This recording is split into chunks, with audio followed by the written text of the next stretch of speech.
Army? This might be the moment. After years of waiting, counting discharge dates, and surviving the longest group hiatus in BTS history. BTS is officially coming back, and not just with a single, not just with an EP, but with a full-length studio album and a very big goal in mind.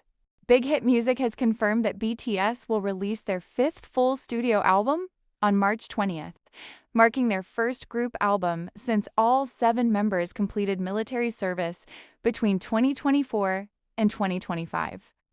The album will feature 14 tracks, making it their most substantial comeback in years. According to the label, the decision to return with a full album was made to fully capture and convey what BTS is thinking at this point.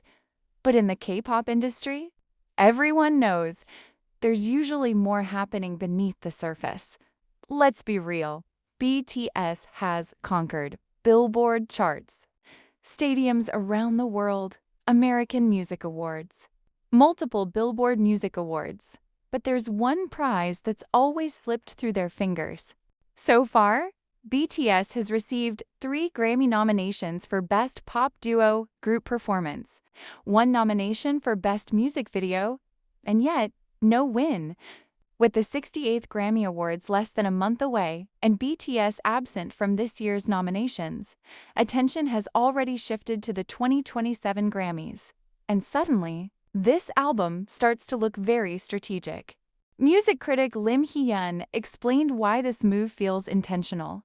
During military service, BTS members likely wrote personal songs, experimental demos, emotion-heavy tracks, and global collaborations curated by Big Hit's A&R team.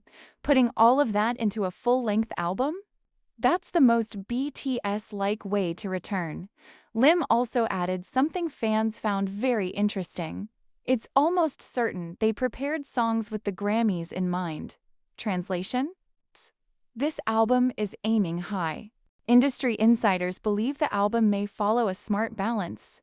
A main title track that's globally accessible, think Dynamite, level appeal.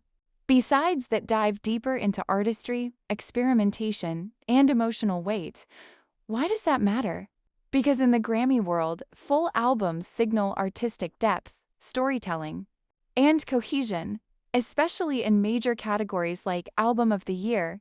EPs are often seen as stepping stones. Albums are seen as statements, and BTS is clearly making a statement. Under Grammy rules, an album must have at least 5 tracks and 15 minutes, or exceed 30 minutes total. A 14-track BTS album easily qualifies, leaves room for themes, narrative, and musical ambition, strengthens their eligibility across multiple categories. But technical rules aren't the most powerful part of this comeback. This isn't just an album, it's a narrative. 7 artists, military service completed, reuniting as a full group, entering what many fans call BTS Chapter 2, that kind of story. Grammy voters love it. A March 20th release gives BTS around 8 months of eligibility. Plenty of time to dominate charts through spring and summer. A long runway before Grammy nominations are announced in November. That means Billboard 200. Hot 100, media appearances, radio campaigns, all perfectly timed. And if rumors are true, insiders expect BTS World Tour announcement on January 14th. If the tour includes major US dates in the first half of the year, that live performance momentum could seriously boost their chances in performance-based Grammy categories.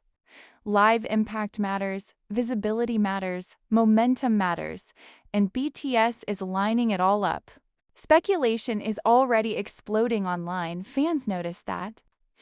Jon Bellion confirmed working with BTS in Los Angeles. Legendary hitmaker Max Martin was reportedly involved. And musically?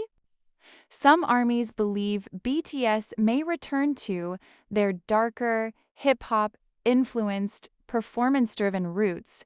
Think less Dynamite, more On, Black Swan, or even early BTS, but matured, reflective, and refined. If true, that direction aligns perfectly with what Grammy voters often favor: introspection, depth, artistic risk, the very qualities BTS has always said define them beyond charts. Is this album just a comeback? Or is it BTS' most calculated, meaningful, and ambitious move yet? One thing is certain: March 20th isn't just another release date. It might be the start of BTS' final climb toward the one award that still eludes them. For nearly 4 years, BTS was gone, not from playlist, not from memory, but from the center of the global stage. And while K-pop didn't disappear during that time, something did change during BTS' extended hiatus. K-pop stayed visible worldwide. Groups like Stray Kids, Blackpink, Twice, 17 stepped up and filled stadiums, topped charts, and kept the industry moving. But according to critics and industry insiders, something was missing. There was no single group anchoring the global conversation, no clear symbolic leader of the genre. Instead of one dominant force, K-pop became fragmented, successful, polished, visually stunning, but scattered. Newer acts impressed with choreography and aesthetics, yet few managed to capture the cultural mood the way BTS once did. And suddenly, everything shifted the moment BTS confirmed their March 20th comeback. The world reacted instantly, without promotions, without teasers, without a single stage. Fans did it themselves. RMYs around the world began mass streaming Run BTS, a track released years earlier. The result? By January 2nd, Run BTS topped iTunes Top Songs charts in 61 countries and regions, including Brazil, Finland, and Mexico. No comeback stage, no new single, just the name BTS. Yale University's sociology professor Grace Kao put it simply: if there was only one K-pop group an average American could name, it would still be BTS. She added that while K-pop has maintained a strong presence on the Billboard Hot 100, BTS has the power to dominate it. They can outsell any other K-pop act, recenter the global narrative, and redefine what K-pop looks like on the world stage again. BTS' return isn't just a music event. It's a cultural moment for South Korea itself. Their comeback aligns closely with President Lee Jae-myung's push to strengthen Korea's cultural soft power, especially as talks resume around reopening cultural exchanges with China. This week, South Korea and China agreed to work toward a gradual return of cultural content exchanges, raising hopes that the long-standing Hallyu ban could finally ease. If China fully reopens to K-pop, the impact would be massive. With a population of over 1.4 billion, China remains one of the largest untapped markets for Korean content. Experts say lifting restrictions is crucial if Korea's cultural exports, including K-pop, gaming, and entertainment, are to reach the 300 trillion won $207 billion mark. And if BTS returns at that moment, industry insiders believe it could spark a second global explosion of K-pop. HYBE, BTS parent company, isn't waiting around. The company has opened a Beijing branch, expanded operations in Japan, the US, and Latin America, launched a local subsidiary in Mumbai. India, all signs point to one thing: a global relaunch on a massive scale.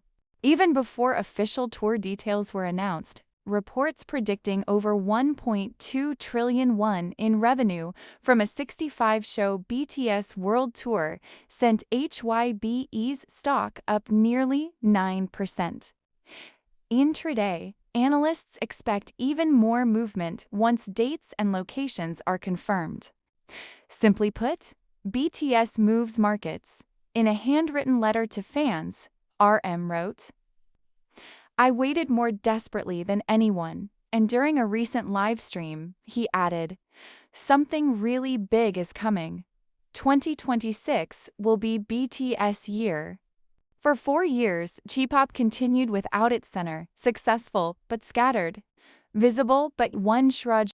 Now, the group that once reshaped global pop culture is stepping back into the spotlight.